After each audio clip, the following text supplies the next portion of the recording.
Sir வணக்கம். வந்தவாசி ரோட்லேருந்து கரெக்டாக ஒரு 4 கிலோமீட்டர் வரும் சார் இந்த சைட்டு. பட்டா வழி தான், தார் ரோட்லேருந்து மண் ரோடு. 10 ஏக்கருங்க இது. புஞ்ச லேண்டு தான். 2 கிணறு சர்வீஸ் இருக்குது. அது ஷெட்டு, அது ஒரு கிணறு.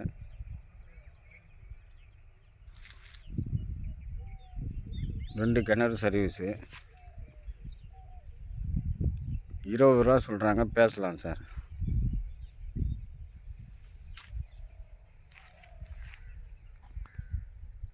தார் ரோட்லேருந்து மண் ரோடு, ஆனால் பட்டா வழி தான், பிளான் வழி. சரிங்களா? 10 ஏக்கர், 2 கிணறு சர்வீஸு. தேவைப்படுறவங்க கான்டாக்ட் பண்ணலாம். வந்தவாசி ரோட்டில் கல்லாங்குத்து ஊர்லேருந்து லெஃப்ட்டு திரும்பினாங்க, அது தார் ரோடு தான். அங்கேருந்து கரெக்டாக ஒரு 4 கிலோமீட்ரு இந்த சைட்டு. சரிங்களா? நன்றி, வணக்கம்.